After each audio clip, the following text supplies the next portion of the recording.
모든 상황 속에서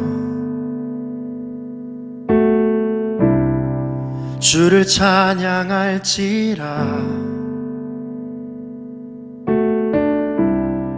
주는 너의 큰 상급,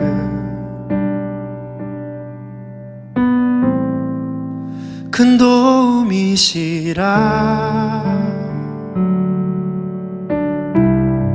주의 얼굴 구할 때 주의 영을 부으사 크신 사랑 안에서 주를 보게 하소서. 내 영혼이 확정되고 확정되어 싸우니 믿음에 눈들어 주를 바라봅니다. 내 영혼이 확정되고 확정되어 싸우니 믿음에 눈들어 주를 바라봅니다.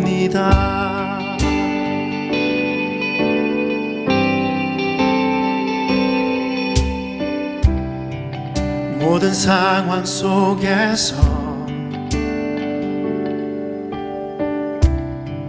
주를 찬양할지라. 주는 너의 큰 상급,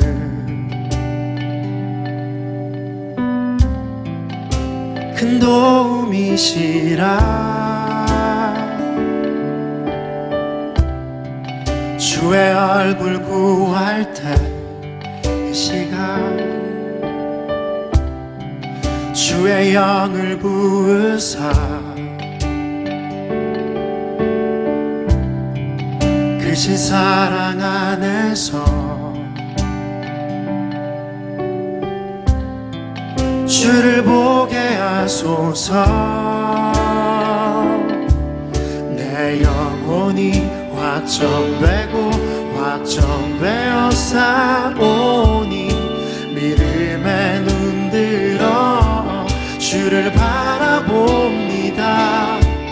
내 영혼이 확정되고 확정되어 싸우니 믿음에 눈들어 주를 바라봅니다. 내 영혼이 확정되고 확정되어 싸우니 믿음에 눈들어 주를 바라봅니다. 내 영혼이 확정되고 확정되어 싸우니 믿음에 눈들어 주를 바라봅니다. 주를 찬양할 때 주의 나라 이미 임했네. 그의 영원한 나라 보게 하소서. 주를 찬양할 때 주의 나라 이미 임했네. 그의 영원한 나라 보게 하소서.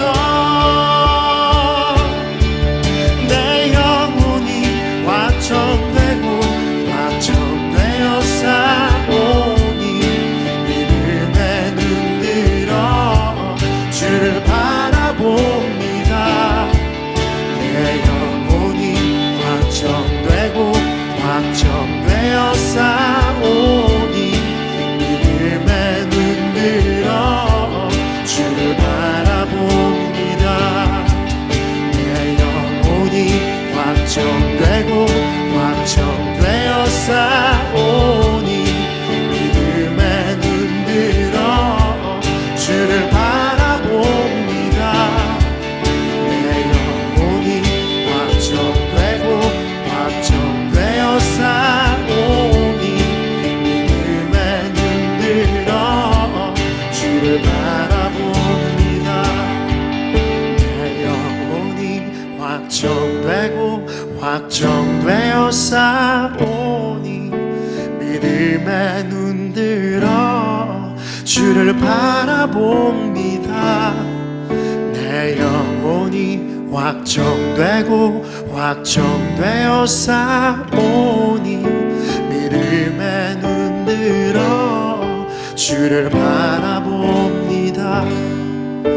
내 영혼이 확정되고 확정되어 싸우니 믿음에 눈들어 주를 바라봅니다. 내 영혼이 확정되고 확정되어 싸우니 믿음에 눈들어 주를 바라봅니다.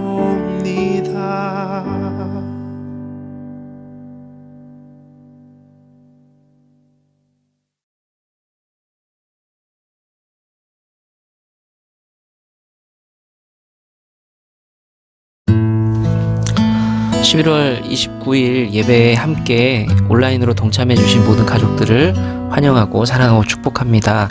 온라인 예배는 다음 주일 12월 6일까지 일단 진행하도록 하겠습니다. 추후 상황을 돌아보면서 우리가 예배를 어떻게 이어갈 수 있을지를 결정하고 또 알려드리도록 하겠습니다. 지금 우리 질병으로 어려워하고 있는 가족들을 위해서 계속 기도해 주시기를 바랍니다. 김효진 집사님 심장 혈관 시술을 위해서 준비하고 있거든요. 우리가 좀 함께 기도해 주시고요. 백현정 집사님 항암 지금 치료를 계속해서 진행하고 회복하는 그 과정 중에 있습니다. 여러분들이 함께 잊지 않고 기도해 주시면 감사하겠습니다. 우리가 다 같이 어려운 시간이지만 능력의 하나님과 동행하며 승리할 수 있는 우리 모든 가족들 될 수 있기를 축복합니다.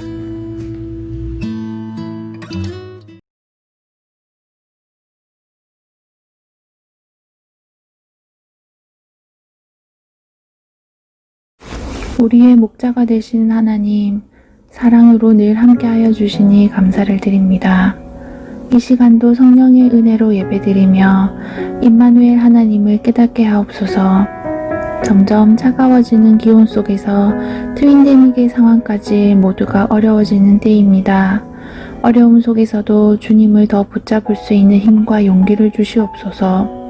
우리의 믿음이 더 확장되어지길 원합니다. 성령을 충만히 받게 하여 주시고 용서의 복음도 전할 수 있게 하옵소서. 맡겨진 각자의 일들에 최선을 다하길 원합니다. 언제나 강한 믿음으로 모든 일들을 이겨내게 하시고 소망 속에서 살아가길 소원합니다. 주님을 온전히 높이며 헌신하고 순종하는 삶을 주옵소서. 이기적인 모든 것들이 주님 안에서 새롭게 되어 주님의 도구로 사용되게 하여 주시옵소서. 말씀을 전하시는 목사님에게 평강의 은혜를 더하여 주시옵시고 우리 좋은나무 교회 가족 모두에게 주님의 사랑이 깨달아지는 한 주가 되게 하옵소서. 기도에 힘쓰며 경건함으로 살 수 있도록 도와주시옵소서. 이 모든 말씀 우리 주 예수 그리스도 이름으로 기도드렸습니다. 아멘.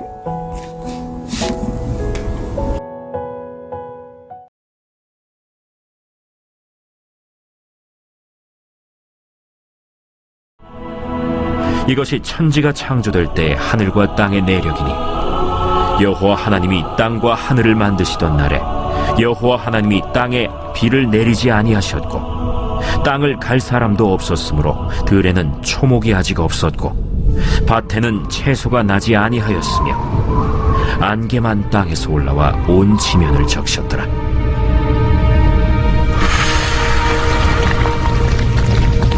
여호와 하나님이 땅의 흙으로 사람을 지으시고 생기를 그 코에 불어넣으시니 사람이 생명이 되니라. 여호와 하나님이 동방의 에덴의 동산을 창설하시고 그 지으신 사람을 거기 두시니라. 여호와 하나님이 그 땅에서 보기에 아름답고 먹기에 좋은 나무가 나게 하시니 동산 가운데에는 생명나무와 선악을 알게 하는 나무도 있더라. 강이 에덴에서 흘러나와 동산을 적시고 거기서부터 갈라져 네 근원이 되었으니 첫째의 이름은 비손이라 금이 있는 하윌라 온 땅을 둘렀으며 그 땅의 금은 순금이요 그곳에는 베델리엄과 호마노도 있으며 둘째 강의 이름은 기혼이라 구스 온 땅을 둘렀고 셋째 강의 이름은 히데겔이라 아수르 동쪽으로 흘렀으며 넷째 강은 유브라데더라. 여호와 하나님이 그 사람을 이끌어 에덴 동산에 두어 그것을 경작하며 지키게 하시고 여호와 하나님이 그 사람에게 명하여 이르시되 동산 각종 나무의 열매는 네가 임의로 먹되 선악을 알게 하는 나무의 열매는 먹지 말라. 네가 먹는 날에는 반드시 죽으리라. 네, 이렇게 영상으로 다시 예배드리게 되었는데요. 삶과 에덴 동산과 가정을 함께 좀 차분하게 나눠보도록 하겠습니다. 네, 이렇게 온라인 예배로 이렇게 다시 드리게 되었는데요. 앞에 아무도 안 계세요, 지금. 지금 영상 보시면서 저 보이시죠? 그런데 제 앞에는 아무도 안 계십니다. 그래서 말씀을 나누는 이 시간에도 굉장히 차분한 부분이 좀 있을 거고요. 현장 예배와 좀 다른 부분이 좀 있습니다. 그리고 말씀을 듣는 분들도 어떻게 보면 조금 집중하기 어려운 그런 환경에 있다고 볼 수가 있겠죠. 그래서 우리 매번 하던 것처럼 초등학생 이상의 우리 모든 성도님들이 함께 이 부분을 나눌 텐데요. 영상이지만 같이 좀 호응도 해주시고 같이도 읽어주시면서 길지 않게 할 테니까 우리 좀 집중해서 하나님 말씀 함께 좀 보기를 바랍니다. 오늘 삶과 에덴 동산과 가정이라고 되어 있습니다. 우리 계신 가족들이 한번 1번 문제 한번 읽어보도록 하겠습니다. 시작. 께서는 사람을 창조하시고 어디에 두셨습니까? 창세기 2장 8절 말씀을 보시면요, 하나님께서 이 세상을 만드시고 사람을 어디에 두셨냐면 동방의 에덴의 동산이라고 기록이 되어 있습니다. 동방의 에덴의 동산. 일단 그것이 무슨 의미를 가지고 있는지 그건 좀 차치하고요. 그냥 동방의 에덴의 동산, 성경 그대로, 기록 그대로, 그곳에 하나님께서 사람을 두셨구나라고 이제 우리가 먼저 인정하면 되겠습니다. 어디에 두셨다고요? 동방의 에덴의 동산. 우리가 혹시 그냥 편하게 얘기할 때 에덴 동산이라고 말하는 곳을 성경에서는 정확하게 이렇게 기록을 하고 있습니다. 그러면 그 에덴 동산이 어떤 모습일까를 이번에서 이제 이야기를 하고 있습니다. 하나님께서 인간에게 주신 거예요. 그 에덴 동산조차도 2번을 보시면 그렇게 되어 있죠. 하나님께서 인간에게 허락하신 그 에덴 동산이 어떤 모습이냐? 혹시 에덴 동산의 모습에 대해서 한번 이미지를 이렇게 그려본 적이 있으세요? 제가 현장에 있다면 질문을 했을 텐데 에덴 동산은 과연 어떤 모습일까요? 성경을 통해서 아주 작지만 이게 짐작을 해볼 수가 있습니다. 우리가 조금 전에 봤었어야 했던 창세기 2장 8절의 말씀이 위에 기록이 되어 있죠. 창세기 2장 8절의 말씀을 다 같이 한번 읽어볼까요? 시작. 여호와 하나님이 동방의 에덴의 동산을 창설하시고 그 지으신 사람을 거기에 두시니라. 자, 여기서 힌트를 하나 잡을 수가 있어요. 뭐가 있을까요? 그곳은 동산이었다는 겁니다. 동산. 동산이 가지고 있는 이미지가 있죠. 뭔가 우리 조금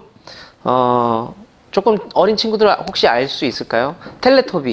텔레토비를 너무 어린 친구들은 모를 텐데 텔레토비가 뛰어놀던 곳이 동산이었어요. 그 모습이 어땠죠? 이렇게 봉우리가 있었죠. 이게 봉우리가 있고 그곳을 막 뛰어다녔습니다. 에덴 동산의 모습을 성경은 뭐라고 이야기하냐면 동산이었다라고 힌트를 주고 있습니다. 평지와 동산은 좀 다르죠. 그림이 하나 그려지세요? 예, 동산이었습니다. 자, 두 번째, 그것에 대한 힌트를 성경에서는 9절에 주고 있는데요. 9절 한번 읽어볼까요? 시작.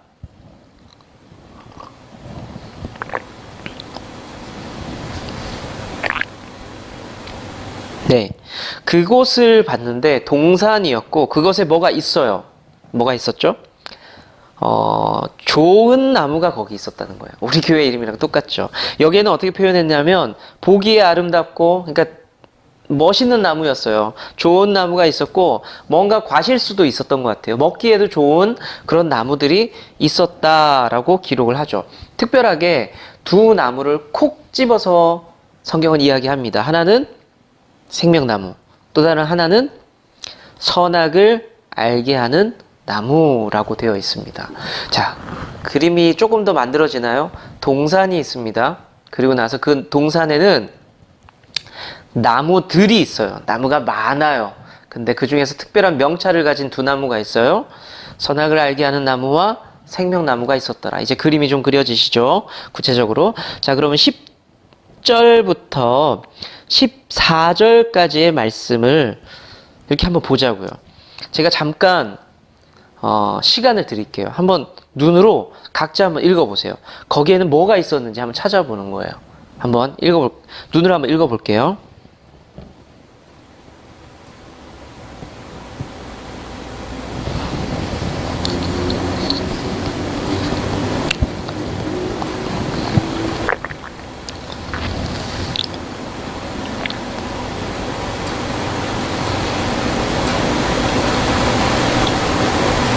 네.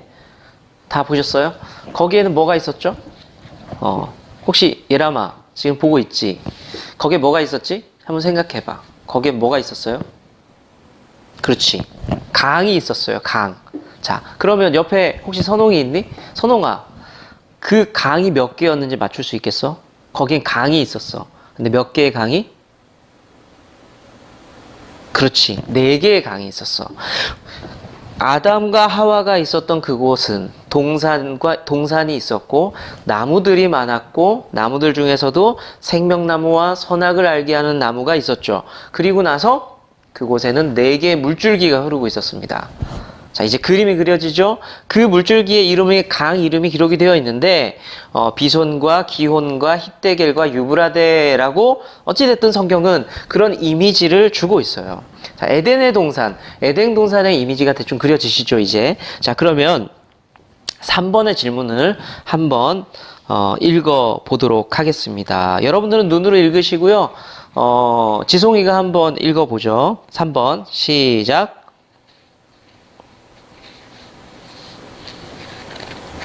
네. 오늘날 에덴 동산은 존재하는가에 대한 질문이 사실은 많은 사람들에게, 고고학자들에게, 그리고 신앙인들에게 많이 있었습니다. 에덴 동산이 실제로 어디 있을까요? 그런 궁금함이 있으셨을까요? 많은 사람들이 찾기 시작했습니다. 학자들은 여러 가지 증거들을 통해서 찾기 시작했고, 성경학자들도 성경의 고대 문서에 나오는 증거들을 통해서 에덴 동산이 어딘가에 있을 것이다, 지금도 그 흔적이 있을 것이다 라고 찾기 시작을 합니다. 그래서 사람들이 여러 가지 시도를 하면서 유추하고 찾다가 짐작한 곳이 이집트 어딘가, 중동 이집트 어딘가에 여기쯤이 에덴 동산이었을 것이다 라고 짐작했던 곳은 분명히 있었습니다. 그런데 그 흔적을 찾는 게 그렇게 중요할까요? 우리 신앙에, 우리 믿음에 그게 그렇게 중요할까요? 만약에 못 찾으면, 그 흔적을 못 찾고 에덴 동산의 흔적을 찾을 수가 없으면 여러분들 성경을 창세기 2장부터 덮어버릴까요? 난 못 믿겠다. 거짓말쟁이들. 못 믿을까요? 그렇지가 않죠. 신앙의 본질은 역사와 과학이 증명해주지 못할지라도 우리는 우리의 신앙은 그거에 흔들릴 필요가 전혀 없습니다.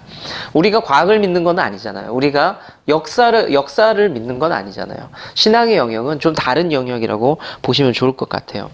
예수님께서 여러분들 다 아실 거예요. 잔치집에 가셨죠. 결혼식에 가셨어요. 근데 그곳에 포도주가 떨어졌습니다. 그랬을 때 예수님께서 뭐라고 말씀하셨죠? 물을 갖다 부으라고 하셨어요. 물을 갖고 오라고 하셨어요. 그래서 사람들에게 나눠주라고 하셨습니다. 그런데 그 물이었는데 그것을 나눠줬을 때 뭐가 되었죠? 우리 너무나 잘 알고 있죠.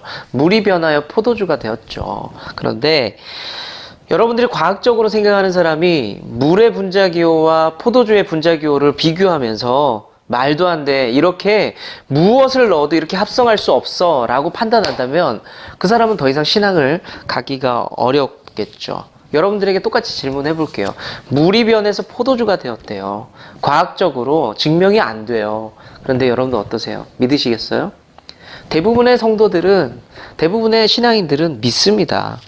과학이 증명해서 믿은 게 아니라 예수님께서 그렇게 하셨다라고 하셨기 때문에 아, 그렇구나, 아멘 하면서 우리가 다 믿는 겁니다. 우리는 이렇게 생각하면 돼요. 상식선에서 과학적으로 역사적으로 판단해 봤을 때 그건 말이 안 돼 라고 할 만한 일들이 있죠. 근데 못 믿을 일도 행하시는 하나님을 믿는다면 그 일들이 이제 우리는 어떻게 표현하죠? 기적이라고 표현하고 하나님이 하셨어, 역사라고 우리는 표현을 합니다. 여러분들 삶 가운데서 말도 안 되는 일이 있으셨던 적 없으세요? 있어요. 우리 신앙인들 그걸 뭐라고 얘기해요? 사람들한테 이야기하는 걸 간증한다라고 이야기하죠. 어려운 일이에요. 내 힘으로 넘을 수가 없어요. 나는 연약하고요. 나는 무능하고요. 나는 뭐 마음도 여리고 나는 든든한 배경이 있는 것도 아니에요. 그런데 그걸 잘 넘어갔어요. 우린 그때 이렇게 고백하죠. 하나님이 하셨다. 그래서 하나님께 영광이다. 그리고 사람들이 그걸 들으면서 간증이라고 표현을 합니다. 여러분들 삶 가운데서 에덴 동산을 찾아내는 그 과학자의 모습이 아니라 말씀 창세기 2장을 보면서 아, 에덴 동산을 하나님께서 인간에게 주셨어 라는 그 믿음이 여러분들에게 가득하기를 축복합니다. 네. 자, 우리 4번 한번 볼게요. 4번을 한번 경호지호가 있으면 같이 한번 읽어볼까요? 4번입니다. 4번. 자, 시작.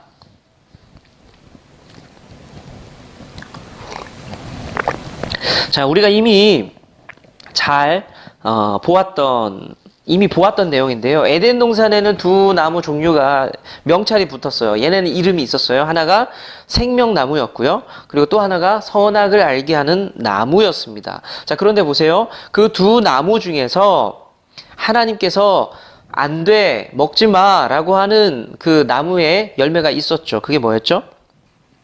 대답해 보세요. 네. 선악을 알게 하는 나무의 열매를 하나님께서는 금지시켰습니다. 자, 한번 그거를 창세기 말씀을 통해서 한번 확인해 볼까요? 창세기 2장 16절부터 17절까지 말씀인데요. 요거는 같이 한번 읽어보겠습니다. 시작. 여호와 하나님이 그 사람에게 명하여 이르시되 동산 각종 나무의 열매는 네가 임의로 먹되 선악을 알게 하는 나무의 열매는 먹지 말라. 내가 먹는 날에는 반드시 죽으리라 하시니라. 자, 밑에 또 질문이 하나 들어갑니다. 아까는 에덴 동산을 찾아보자고 하더니 이번에는 선악을 알게 하는 나무를 찾아보세요. 예, 자꾸 엉뚱한 질문만 하죠. 사실 이 질문을 쓰고 나서 제가 과거에 인터넷에 찾아봤어요. 그때 정확한 기억은 안 나는데 인터넷 쇼핑몰이었어요. 11번가나 뭐 G마켓이나 그런 쇼핑몰이었어요. 옥션 같은 건. 거기에 선악과 찾아봤어요. 제가 진짜 엉뚱하긴 하죠.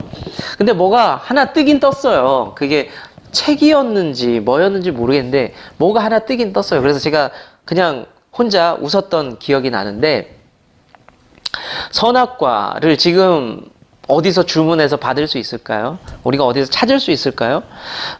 그럴 수 없죠. 지금 찾을 수가 없습니다. 자, 그러면 선악과가 뭐냐에 대한 궁금증은 생겨요. 서양에서는 선악과의 이미지를 어떻게 그렸냐면 사과처럼, 열매니까 사과처럼 그려놨습니다. 사실은. 그래서 이런 우스갯소리가 있잖아요. 남자에게 여기 앞에 이게 목젖이 있는 게 그 선악과를 먹다가 하나님 불러서 깜짝 놀라서 목에 걸렸다. 이런 얘기가 있잖아요. 그래서 이것을 쉽게 표현할 때, 의학적으로 표현하지 말고 사람들이 표현할 때 이걸 아담스 애플이라고 표현해요. 우리 여기 튀어나온 목젖을 가지고.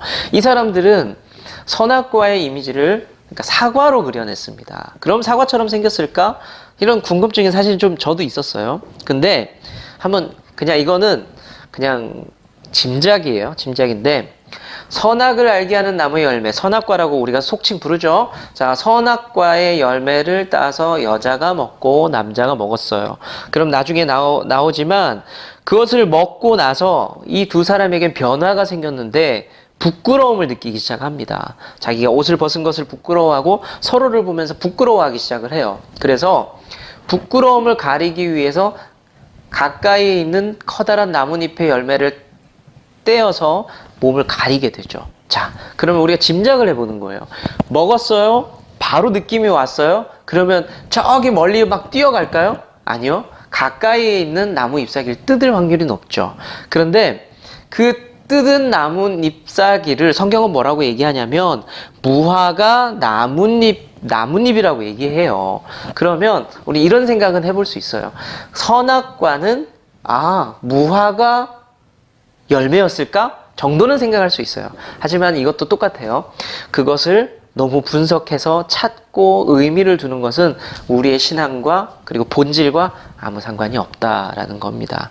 그러니까 그래서 더 이상 에덴 동산이 어디 있을까 찾을 이유도 없고요. 선악과 열매가 도대체 뭐야? 지금도 그거 먹으면 뭐 마법적인 효과가 있는 거야? 찾아볼까? 아무 의미 없는 거라는 겁니다. 자, 그러면 제가 드린 말씀처럼 그 잎사귀를 따는 모습을 기록한 창세기 3장 7절을 한번 읽어 볼게요. 자, 같이 읽겠습니다. 시작. 이에 그들의 눈이 밝아져 자기들이 벗은 줄을 알고 무화과 나무 잎을 엮어 치마로 삼았더라 라고 기록이 되어 있습니다. 자, 우리 5번의 내용만 조금 더 살펴보도록 할게요. 자, 5번의 내용을 그 집에서 그 가정에서 가장이시거나 가장 연장자이신 분이 한번 5번을 읽어보겠습니다. 시작.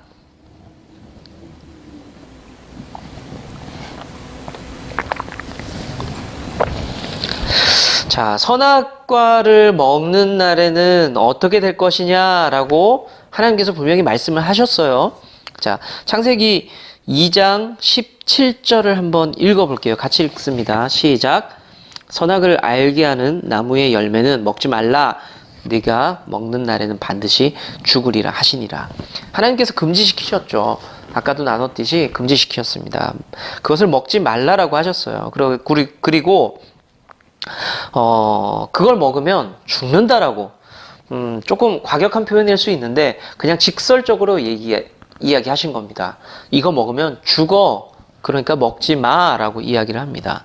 자, 그 결과가 어떻게 되었냐? 3장 15절과 19절 사이를 이야기를 보면요. 하나님께서 결국엔 저주를 내리세요. 죽음과 저주에 대한 이야기는 나중에 기회가 있으면 또 나누면 좋겠는데요.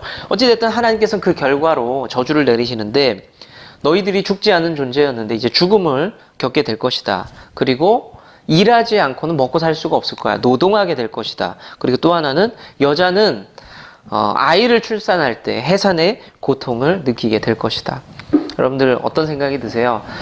지금은 남녀 모두가 일을 하지만 과거에는 주로 밖에 나가서 하는 노동, 뭐 사냥을 한다든지 힘든 농사를 지을 때는 힘이 센 남자들이 대부분 했을 거라고 짐작이 됩니다. 그러니까 그 노동의 고통, 남자들에게 노동의 고통을 분명히 주셨어요.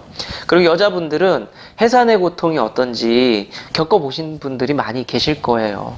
아이가 나올 때에 자연분만 할 때 얼마나 고통스럽고 힘듭니까? 저는 그 아이가 출산하는 장면을 눈으로 처음 봤을 때, 그러니까 승우가 뱃속에서 나올 때 너무 놀랐어요. 충격을 받았어요. 저러다가 사람 죽겠구나라는 생각을 했거든요. 그만큼 고통스러운 일인데 아무튼 남자와 여자가 모두가 죽음을 겪게 되고 우리는 노동을 하게 되었고요. 그리고 해산의 고통을 느끼게 되었습니다. 처음엔 그런 것이 없었는데 아담과 하와의 죄 때문에 우리는 그 죄를 계속 이어서 벌을 받고 있는 거예요. 아담과 하와가 미워 죽겠죠. 천국에 가면 이렇게 잡고 싶죠. 우리는 어찌됐든 그런 신앙의 출발점을 가지고 있습니다. 그리고 결국에는 3장 24절을 보면은 하나님께서 세팅을 잘 해놓으신 에덴 동산에서 쫓겨나게 됩니다. 참 안타까운 일이죠. 사실 안타까운 일입니다. 자, 오늘 말씀을 정리를 해볼게요. 오늘 여기까지 쭉 보면서 어떤 교훈을 우리가 얻을 수 있을까요? 선악과를 한번 보세요. 우리는 선악과를 보면서 하나님의 영역이 있다는 것을 우리는 기억할 필요가 있습니다. 하나님께서 다 하라고 하셨어요. 우리가 하나님께서 뭐라고 말씀하셨냐면 창세기 2장 16절에 네가 동산 나무의 모든 열매를 먹어도 된다. 이 말은요, 동산의 모든 것을 누려도 된다는 겁니다. 다 뛰어다니고 먹어도 되고 쉬어도 되고 해도 돼요. 임의로 네 마음대로 그렇게 할 수 있다라고 말씀을 하셨어요.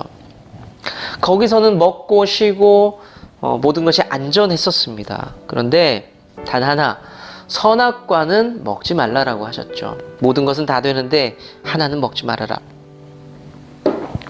우리의 삶을 한번 보자고요. 생각보다 여기에 함께 말씀을 듣는 모든 분들이 삶의 형편은 다 달라요. 조금 힘든 분도 있고 많이 힘든 분도 있고 좀 형편이 좋은 분도 있어요. 그리고 힘든 부분이 저마다 조금씩 달라요. 그런데 우리는 생각보다 많은 것을 누리고 있는 것도 사실이에요. 좋은 것들을 많이 가지고 있고 행복의 요소들을 많이 갖고 있습니다. 그런데 우리가 왜 괴롭냐? 우리는 종종 하나님께서 하지 말라는 그 하나가 있어요. 우리 삶 가운데. 그거는 하지 마.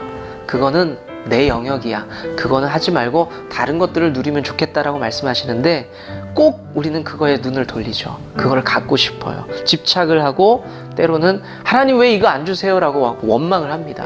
일평생 그 하나 붙잡고 원망하며 살아가는 성도도 분명히 있어요. 그런데 다음 주 또 나누겠지만 그 선을 넘어가면요, 우리 게 아닌데 그것을 갖고 싶어 하잖아요. 그러면 하나님과 관계가 깨져요. 내가 너한테 이만큼 허락했잖아. 아니요, 하나님, 저는 더 갖고 싶어요. 하나님 더 주세요. 그래야 하나님 믿을래요. 우리는 이런 마음을 갖기 시작할 때부터 하나님과 관계가 깨어지기 시작을 합니다. 사랑하는 성도 여러분, 저도 마찬가지예요. 하나님 앞에서 하나님 좀 더 열심히 신앙생활 해볼게요. 조금 더 하나님 앞에 헌신해볼게요. 한 발짝 더 하나님과 가까워질게요 라고 고백하기 전에 뭐가 가장 힘드냐?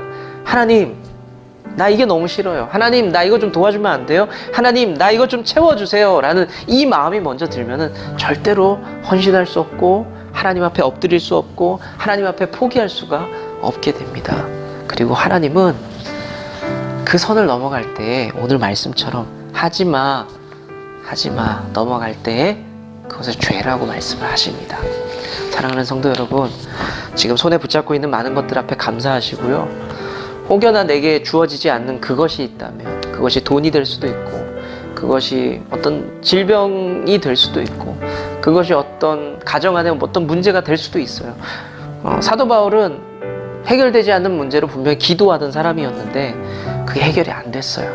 그랬을 때 사도 바울은 분명히 이렇게 고백합니다. 내가 그 하나로, 내가 그 은혜로, 지금 있는 은혜만으로도 아주 만족합니다 라는 신앙 고백을 합니다. 사랑하는 성도 여러분, 하나님께서 하지 말라는 그 하나에 집중하지 마시고 내게 분명히 허락된 수많은 나무의 열매들 그리고 좋은 행복의 요소들을 꼭 붙잡고 하나님 앞에 감사할 수 있는 여러분들의 삶이 될 수 있기를 축복합니다.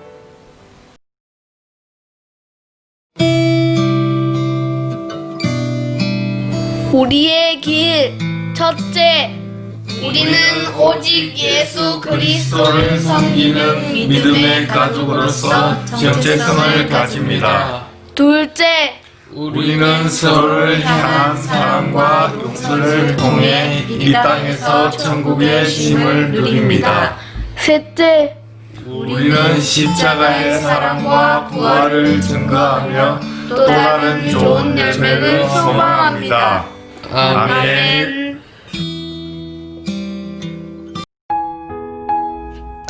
이제 우리가 서로를 향해 축복하며 기도하도록 하겠습니다. 사랑하는 좋은 나무 교회 성도님들이 주 안에서 강건하시기를 축복합니다. 사랑하는 목사님께도 강건의 축복이 함께하기를 소망합니다. 고난 속에서도 우리 주님의 기쁨을 누리시기를 축복합니다. 염려 속에서도 우리 주님의 해답을 경험하시기를 축복합니다. 우리가 주의 뜰 안에 머무는 복된 성도 되기를 소망합니다. 아멘. 주님은 나무, 당신은 가지니 사랑의 열매 맺기에 축복해